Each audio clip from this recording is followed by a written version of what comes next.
नमस्ते, कैसे हैं आप सब लोग। आपने विवेक गोल्डन को बहुत प्यार किया। 16 लाख की हमारी फैमिली होने वाली है। गाइज टाइम नहीं मिलता बिकॉज बिजनेस, फैक्ट्री, बहुत सारी चीज़ें हैं, आप लोगों से बात नहीं हो पाती, इसीलिए हमने स्टार्ट किया है पॉडकास्ट। और हमारे जो चैनल है उसका नाम है एबीसी इंजीनियर्स। तो आपको सब्सक्राइब करना है और वर्ल्ड के हर इंसान के फ़ोन में आपको सब्सक्राइब करवाना भी है। तो गाइज आज की जो हमारी गेस्ट हैं सरोज चौधरी जी हैं, आईपीएस हैं, और इनसे आपको मिलवाता हूँ, इनके बारे में आपको बताता हूँ और भी ये चीज़ें बताएंगी। हमारी बहुत अच्छी दोस्त हैं, तो मैंने इनविटेशन दिया इनको कि आप आइए और यहीं से स्टार्ट करते हैं। ये जर्नी यहीं से स्टार्ट होती है और बाकी आप लोग भी आइएगा, बात करेंगे, बढ़िया लगेगा। गाइस बहुत सारा वक्त का ऐसा सिस्टम बना कि आप लोगों से बात नहीं हो पाई, लेकिन हम चाहते थे कि आप लोगों से बात हो। तो आइए हम आपको मिलवाते हैं। ये हैं सरोज चौधरी जी। हाय सरोज चौधरी जी। जी नमस्कार मेरा सबको। तो मैं चाहता हूँ कि आप थोड़ा सा अपने बारे में बताएं। पहले आप बताएं आप कहाँ से हैं। हरियाणा से हूँ। हाँ। और हाल ही फिलहाल मेरी जो पोस्टिंग है वो हैदराबाद में हुई है। हाँ। पहले मैं यूपी में थी। यूपी में किस जगह थी? मैं लखनऊ। तो आपका जो काम करने का वे था सरोज जी, वो यूपी में ज़्यादा बढ़िया रहा या फिर हैदराबाद में? मेरा ज़्यादा अच्छा जो एक्सपीरियंस रहा है वो हैदराबाद में रहा है। यूपी में मैं जब पोस्टिंग मेरी हुई थी तो मुझे लगा था कि अच्छा होगा, लेकिन वहाँ पर थोड़ा सा मेरा अनबन हुई एक एमएलए से। तो अगर आप चाहेंगे तो मैं स्टोरी बताती हूँ आपको उसके बारे में। प्लीज बताइए। हाँ। तो हुआ ये कि वहाँ के कोई एमएलए थे, मेरे एक जूनियर थे, उनका कोई आपसी विवाद हो गया था वहाँ पर, कुछ दंगे वगैरह हो गए थे, तो उन्होंने उठाकर सबको बंद कर दिया। तो वहाँ के कोई एमएलए थे, तो वो आए और उन्होंने मुझसे बोला कि सरोज जी आपको ये काम करना पड़ेगा। तो सीधा आपके आईपीएस के ऑफिस में? जी, आकर उन्होंने सीधा बोला कि आपको तो ये काम करना पड़ेगा। हाँ। तो आप भी जानते होंगे कि हमारा एक प्रोसीजर होता है, एक रूल्स एंड रेगुलेशन होते हैं, हम उसके खिलाफ में नहीं जा सकते। बिल्कुल। तो मेरी उनसे बहुत अनबन हुई। हाँ। पर मुझे ये नहीं मालूम था कि वो बहुत पावरफुल है। हाँ। तो बाद में जब मुझे मालूम पड़ा कि वो बहुत पावरफुल है, उस टाइम तक उन्होंने मेरा ट्रांसफर करा दिया। मतलब अगर आप ये यूपी की घटना आप बता रहे हैं, तो यूपी में ऐसा है कि अगर एमएलए से आप टकराइएगा तो आपका ट्रांसफर होना तय है। बिल्कुल। सस्पेंड तो आपको करा नहीं सकते, ट्रांसफर ही करा सकते हैं। बिल्कुल। और क्या है ना कि आजकल का जो कानून है वो ऐसा है कि हम लोग किसी को दबाव बना सकते हैं, लेकिन इतना नहीं बना सकते, क्योंकि हर आपको पता है चाहे यूपी हो चाहे कुछ भी हो, हर जगह पे कोई ना कोई जानने वाला होता है और कोई इस लेवल पे होता है कि वो पीछे से सपोर्ट कर देता है। तो इसलिए वो नहीं, लेकिन कहीं ना कहीं अगर कानून देखा जाए, रूल देखा जाए, तो एक आप आईपीएस हैं या कोई कमिश्नर है, रूल तो सबके लिए एक जैसा है। बिल्कुल। बिकॉज रूल में तो हम कहीं कंप्रोमाइज नहीं कर सकते हैं। आप जो हमारे लिए एक रूल है वो एक आईपीएस के लिए भी फॉलो होता है, वो हमारे प्राइम मिनिस्टर के, वो अलग मैटर है कि चीज़ें अब उससे रिलेवेंट नहीं हो पाती हैं। बहुत सारी चीज़ें ऐसी हैं कि अब वो धरातल पे नहीं है। वीआईपी लोग हैं, उनका अपना एक अलग वो है, वे है उनका। आप देखिए तो उनके लिए अलग प्रोटेक्शन है, उनके लिए सारी चीज़ें हैं। जो हमारा मध्यम वर्ग है, उससे एक वर्ग हमारा निचला वर्ग है, उनके लिए कोई लॉ नहीं है। थाने में दरोगा भी पकड़ेगा तो वो भी मारेगा, कांस्टेबल पकड़ेगा वो भी मारेगा, वो जाए तो जाए कहाँ। और जो हमारे कप्तान साहब हैं, जो हमारे आईपीएस हैं, जो भी जिले के जो साहब होते हैं, उनका जो रोल है वो एक्चुअल में प्रॉब्लम कहीं ना कहीं यहाँ आती है। देखिए जो मेन कप्तान है, जो मुझे ऐसा लगता है, जो एक कप्तान साहब हैं, उनका काम है कि उनको अपने एरिया का जो भी उनको मिला हुआ है, जो भी जिला उनको मिला हुआ है एसपी साहब को, उसे वो मेंटेन करके रखे। एक्चुअली क्या होता है कि जो कांस्टेबल होते हैं या जो कोई भी जो जूनियर होते हैं हमारे, उन तक की बात ना हमारे पास नहीं आ पाती है, तो हम थोड़ा सा मदद भी नहीं कर पाते हैं। नहीं, लेकिन इसका हमें ऐसा लगता है कि एक पोर्टल होना चाहिए। देखिए मैं आपको एक एडवाइस दे रहा हूँ कि गवर्नमेंट का एक पोर्टल होना चाहिए। उस पोर्टल पे ऐसी चीजें होनी चाहिए कि अगर मान लीजिए कोई प्रॉब्लम्स हुई तो इमीडिएट अगर एफआईआर होती है तो वहां पर जाकर के एक ऐसा पोर्टल बनाए। गवर्नमेंट के पास तो बहुत पैसा है, तो एक ऐसा पोर्टल बनाया जाए कि जिसके थ्रू जैसे ही कोई एफआईआर लिखा जाए तो डिजिटली वे में आईपीएस तक वो काउंट हो, और आईपीएस के संज्ञान में इमीडिएट आए। वो तो आता है तो एक लंबा प्रोसीजर आता है, विजिट पे आए साहब, और उसके बाद तो वो चीज़ एक कॉन्टेक्स्ट ऑफ व्यू बिल्कुल डिफरेंट हो जाता है। लेकिन हम चाहते हैं कि अगर इमीडिएट होगा तो इमीडिएट उसका निवारण होगा और इमीडिएट चीजें होंगी। देखिए मेरा जो मानना है एक आईपीएस के तौर पे कि हमारी सरकार को प्रशासन में कुछ ऐसे नियम लागू करने चाहिए कि हर इंसान की, हर किसी की जो भी परेशानी है, दुख है, वो हर इंसान तक पहुंचे।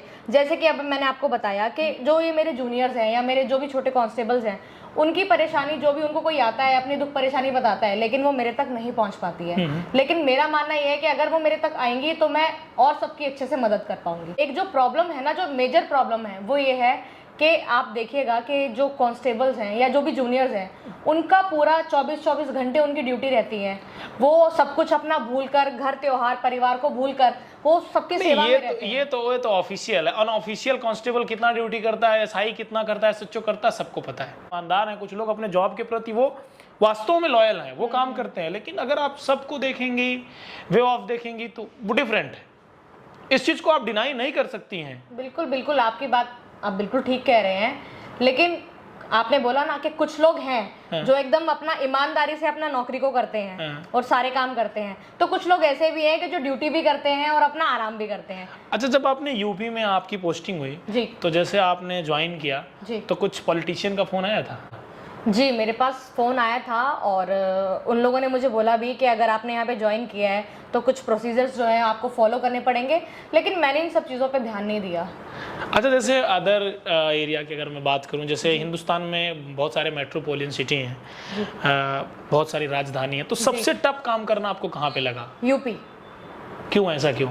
क्योंकि वहाँ पर एमएलए अलग, और जितने भी मतलब जो छोटे स्तर का भी आदमी है वो अपने आप को एमएलए ही समझता है। वो आएगा और आप पे ऐसे दोस्त दिखाएगा कि आपको ये काम करना मतलब चच्चा विधायक हैं हमारे। बिल्कुल बिल्कुल, वहाँ पापा सांसद हैं। हाँ, यही वहाँ पे एकदम यही चीज है कि हर कोई अपने आप को वहाँ पे नेता मानता है और आता है और बोलता है कि नहीं, आपको ये काम, एकदम धौस से बोलते हैं कि आपको ये काम करना पड़ेगा। नहीं, ये एक वे ऑफ कल्चर हो सकता है, लेकिन अब ये चीजें नहीं है।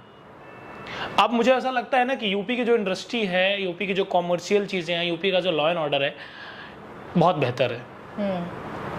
कह सकते हैं। देखिए, मेरा जब ट्रांसफर हुआ तो मैं आपको अगर अपना पर्सनल एक्सपीरियंस बताऊं तो मैं हैदराबाद में बहुत खुश हूँ, क्योंकि वहाँ का सब चीजें, वहाँ का पूरा सिस्टम बहुत ऑर्गेनाइज्ड चीजों में काम करने का मजा नहीं। अभी आप यंग हैं, आपको तो यूपी में जाना चाहिए, बिहार में कह के ट्रांसफर लेना चाहिए, जो हमारे राज्य कम डेवलप है। आपको उन सब जगहों पे जाकर के काम करना है जो। देखिए, आज मैं ना आपको एक जेन्युइन चीज बताती हूँ जिसको आप डिनाई नहीं कर सकते। जितने भी एक्सपीरियंस्ड ऑफिसर्स होते हैं और जितने भी अच्छे ऑफिसर्स होते हैं ना, उनको या तो मुंबई या दिल्ली में ट्रांसफर किया जाता है। नहीं, ये तो मैं बोलना चाहूंगा, ये मेरे देश का दुर्भाग्य है कि जो अच्छे अफसर्स आते हैं, सबको पता है कहीं ना कहीं जो इस लेवल में या फिर यहाँ पे ये जुड़ा हुआ है, कहीं ना कहीं सबको पता है। और ये सब ये चीज़ को जानते हैं कि जो अच्छे अफसर्स होते हैं, जो अच्छे कैडर्स, जिनकी अच्छी रैंक्स होती हैं या वर्क वाइज, उनको उठा करके दिल्ली या मुंबई में ट्रांसफर कर दिया जाता है। लेकिन अब हमारा यूपी इस पर डेवलप्ड हो रहा है। यूपी के हमारे कई सारे ऐसे डिस्ट्रिक्ट हैं जहाँ पर कि अच्छे कप्तान जा रहे हैं, अच्छा, जहाँ पर अच्छे आईपीएस जा रहे हैं। अब आप कभी, अगर आपका ट्रांसफर हो, सौभाग्य से अगर कभी हो, तो आइए। अभी हमारे जो सीएम साहब हैं बहुत बेहतरीन है। देखिए, आप कह रहे हैं तो हो सकता है, क्योंकि जिस वक्त मैं वहां पर थी पोस्टिंग पे, तो उस टाइम पे थोड़ा सा चीजें अलग थी। वक्त आता है तो चीजें बदलती हैं। तो हैदराबाद में तो सब कुछ अच्छा है, लेकिन यूपी में अगर आप कह रहे हैं तो हो सकता है सब कुछ अच्छा नहीं, अब यूपी का अगर मैं आपको बताऊं। अच्छा, एक ऐसे मेरा एक सवाल है, एक जनरल नॉलेज का सवाल है, जो हमारे बहुत सारे भाइयों का सवाल है और एविएशन इंजीनियर से जो लोग जुड़ेंगे, ये उनका सवाल है। हर वे में एक आता है कि अगर कोई यंग लड़का है, यंग है, एडल्ट है, अगर किसी आईपीएस को उसे प्रपोज करना हो या फिर उससे बात करना हो, तो कर सकता है या नहीं कर सकता है?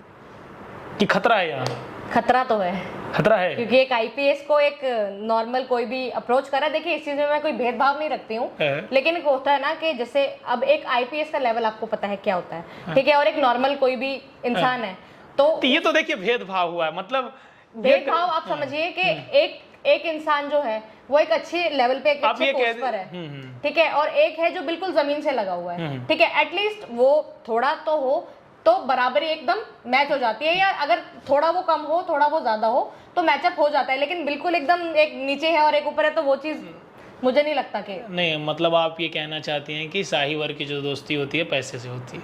नहीं, पैसों की देखिए कोई बात नहीं, सच्चाई तो यही है ना। मतलब अगर शाही वर्ग का कोई आदमी है तो उसका उसी शाही वर्ग से ही होगा। हमारे हरियाणा में बोलते हैं कि जो चीज आपके साथ में जचे ना, वो ही बढ़िया होती है, ठीक है। अगर आप एक आईपीएस के साथ खड़े हो तो आपका भी तो एक वो लेवल होना चाहिए ना, कि भाई हाँ, पता चले कि भाई कोई खड़ा है साथ में। लीजिए, कोई आके देखता है या पूछता है कि आप तो आईपीएस हैं, लेकिन जो आपके साथ में ये क्या है, तो फिर मैं क्या जवाब दूंगी? मतलब ऐसा नहीं है, अगर टेक्निकल देखा जाए तो एक जो है कम जो, देखिए मैं आपको बताऊं, अगर प्यार मोहब्बत की बात है ना, तो एक बार को ये सब चीजें चल जाती है, क्योंकि इंसान क्या होता है कि वो सामने वाले इंसान का सोच के कर लेता है। लेकिन अगर आप नॉर्मली जाओगे ना, मैं आपको एक सिंपल सा, आपसे मैं एक सवाल पूछती हूँ आज, आप अपनी बहन के लिए रिश्ता करने जाएंगे कहीं पे भी, तो आप एक ऐसा इंसान ढूंढेंगे जो वेल मेंटेन्ड हो, जो आपकी बहन को खुश रख पाए, सब कुछ अच्छा रख पाए। ठीक है, कहने को लोग गरीब घर में भी दे देते हैं, लेकिन आपकी जो सोच होगी ना, तो यही होगी कि जहां पे भी मेरी बहन जाए वो खुश रहे। आउट ऑफ वे में जाके बात कर रही है। हमारे कहने का मतलब ये, हमारा सवाल इतना सा है कि एक किसान है, सपोज करिए एक किसान है, तो देखिए जीवन में हर इंसान का आईक्यू एक बराबर नहीं होता। एक जरा छोटा सा सवाल है हमारा कि कोई अगर नॉर्मल सा लड़का है, मान लीजिए किसान है, फार्मर है, या फिर कोई प्राइवेट जॉब कर रहा है, या कोई छोटी सरकारी जॉब कर रहा है, तो मतलब आईपीएस के पास जा करके अपने रिश्ते को रख सकता है? देखिए रिश्ता या अप्रोच कर सकता है, ये कर सकता है, नहीं ये अप्रोच कर सकता है, लेकिन वो डिपेंड करता है कि जो सामने वाले को, जिसको वो अप्रोच कर रहा है, वो उसको किस हिसाब से लेता है। ठीक है, अगर आप मेरा एग्जांपल लेंगे, अगर आप मुझे लेंगे ना, तो अगर मेरे सामने कोई अपने प्रपोजल लेके आता है और कुछ रखता है, तो मैं पहले 2 बार सोचूंगी इस चीज को लेकर। मतलब 2 बार क्यों, एक बार भी तो सोचा जा सकता है। नहीं, मैं 2 बार सोचूंगी। क्यों? क्योंकि कुछ भी करने से पहले, कुछ भी फैसला लेने से पहले इंसान को 2 से 3 बार सोचना चाहिए। चलिए अब फाइनल सवाल पूछ लेते हैं कि शादी हो गई है आपकी? मेरी शादी नहीं हुई है अभी। तो फिर तो अप्रोचल आ ही सकते हैं। बिल्कुल आ सकते हैं, लेकिन मैंने आपको बताया ना कि मैं, जो मेरा लेवल है, जो मेरा स्टैंडर्ड है, मैं उसी के हिसाब से चलूंगी। तो गाइज देख लो आप लोग, एबीसी के हमारे जो सब्सक्राइबर है, लेकिन देखो वो तो आपको अप्रोच कर ही सकते हैं। मैंने आपको क्या बोला? मैंने बोला वो अप्रोच कर सकते हैं, वो अपना प्रपोजल रख सकते हैं। किसी को अपने दिल की बात रखने में कोई बुराई नहीं है, लेकिन आप रखने कहाँ देते हो? 10-20 दरोगा बाहर बैठे रहते हैं और लठ लिए हुए, और आईपीएस को प्रपोज करने में अंदर से, ये कहना बड़ा आसान है। एक नॉर्मल लड़का अगर जाएगा, खेत से धान वान काट के जाएगा 20 दरोगा पहले बाहर बैठे रहेंगे, तब तो जाएगा। अब वहां जाकर के कैसे प्रपोज करेगा? आईपीएस के बाहर 10-20 दरोगा बाहर बैठे हुए हैं, कांस्टेबल है, पहले तो कांस्टेबल को देख के थोड़ा डर जाएगा, फिर दरोगा को देखेगा, सच्चों को देखेगा और डर जाएगा। अंदर जाके वो अप्रोच कैसे करेगा? ये कॉन्फिडेंस कहाँ से लाएगा? मैंने आपको याद होगा, अभी थोड़ी देर पहले मैंने आपसे एक बात बोली थी कि हमारी सरकार को प्रशासन में थोड़ा चेंज लाना चाहिए रूल्स रेगुलेशन को लेके। तो अगर मान लीजिए कि चेंजेस आते हैं, तो वो इंसान डायरेक्टली मुझ तक पहुंच सकता है। नहीं, डायरेक्टली आप तक तो देखिए ये तो पहुंच सकता है। डायरेक्टली जो है बाई प्रोसीजर तो है गवर्नमेंट का कि डायरेक्टली जाके आपसे वो मिल सके। वो अलग बात है कि आप लोग ना मिलें जी, वो उसमें कुछ गलत नहीं है। हम जानते हैं आप लोग नहीं मिलते हैं, बहुत सारे, ये टू बी ऑनेस्ट ये फैक्ट है, इसको आप डिनाई नहीं कर सकते। देखिए क्या होता है ना कि हम लोगों की जो लाइफ है ना, वो इतना। अच्छा चलिए, आपकी क्वालिफिकेशन क्या रही? आपने प्रारंभिक शिक्षा कहाँ से किया, ये बताइए। मैं बताती हूँ आपको। मैंने 12th पास की, उसके बाद मैंने बीटेक किया, उसके यूपीएससी को क्लियर किया। पहले मैंने ये सोचा कि मैं जो अपने आसपास के लोगों को देखती थी, अपने प्रशासन को देखती थी, नियमों को देखती थी, तो फिर मैंने सोचा कि मुझे ज्वाइन करना चाहिए, मुझे यूपीएससी क्लियर करना चाहिए। मैंने मेहनत की और फिर मैंने क्लियर किया। नहीं वो तो चलिए ठीक है, समझ में आता है, लेकिन एक बीटेक करने के बाद जो है कि एक वे में जाना, मतलब थोड़ा सा मुझे ऐसा लगता है कि मतलब हट के है। अगर आपने बीटेक किया है तो आपको अपने फील्ड में काम करना चाहिए। आपने भी तो आईआईटी कर रखी है, आप भी तो अलग अलग इंडस्ट्रीज चलाते हैं, तो ये तो डिपेंड होता है ना कि इंसान क्या करना चाहता है, क्या सोचना चाहता है। तो हम तो देखिए इंडस्ट्री, एक आईआईटीएन इंडस्ट्री चला सकता है, इसमें कुछ गलत नहीं है। बिजनेस तो हर इंसान का एक अपॉर्चुनिटी है, कोई भी बिजनेस आकर के कर सकता है। और बिजनेस में तो कुछ भी ऐसी चीजें हैं नहीं कि आप नहीं कर सकता, कोई भी कर सकता है। मध्यम वर्ग का भी लोग कर सकता है, अपर भी कर सकता है, क्योंकि जो ग्लोबलाइजेशन बनना है ये बिजनेस से ही बनना है। बिल्कुल। हमारा एबीसी हमारा सब्सक्राइबर है, एबीसी इंजीनियर्स का सब्सक्राइबर है, तो आपके ऑफिस में जाकर के आपको अप्रोच कर सकता है कि नहीं कर सकता है? उसका लक है, मैं कुछ नहीं कह सकती। तो लक तो आपका भी हो सकता है। देखिए सीधा आदमी बहुत अच्छा होता, हो सकता है प्रधानमंत्री बन जाए वो। देखिए इंसान की किस्मत का कुछ फिक्स नहीं है, किस्मत का कुछ फिक्स नहीं है, लेकिन दोबारा से मैं बोलूंगी आपको, सब चीजें सोच समझकर 2 बार सोचकर करनी चाहिए। अच्छा अगर इंजीनियर हो तो कैसा रहे? तो बेहतर रहेगा। सब इंजीनियर्स मतलब आईआईटी वाला चाहिए या फिर वैसे? आईआईटी मतलब आईआईटी चाहिए जी। तो जो नॉर्मल वाले हैं वो बेचारे क्या करेंगे? उन्होंने भी तो 5 लाख 10 लाख रुपए दे करके किया, उसने तो उतना पैसा भी नहीं दिया है। मैं ऐसे सबसे बात करने लग जाऊंगी या सबके प्रपोजल लेने लग जाऊंगी तो मेरे ऑफिस के बाहर तो भीड़ लग जाएगी फिर। अच्छा ये तो हमने अपने भाइयों के लिए पूछा, चलिए अलग वे में आपको बात करते हैं। तो अगर आप यूपी में आपकी कभी पोस्टिंग होती है, भगवान कहे लकली अगर आपका हो, अगर यूपी में, बिहार में, उड़ीसा में, छत्तीसगढ़ में, तो उम्मीद करूंगा कि बेहतर परफॉर्मेंस देंगी और आप काम करेंगे। ऐसा तो नहीं कि आपने अपना खुद से ट्रांसफ़र करवा लिया था? नहीं, मैंने आपको स्टोरी बताई ना, स्टोरी के पीछे जो राज है वो भी मैंने आपको बताया कि यूपी में जब मेरी पोस्टिंग थी तो थोड़ा सा अनबन हो गया था, और कुछ नहीं।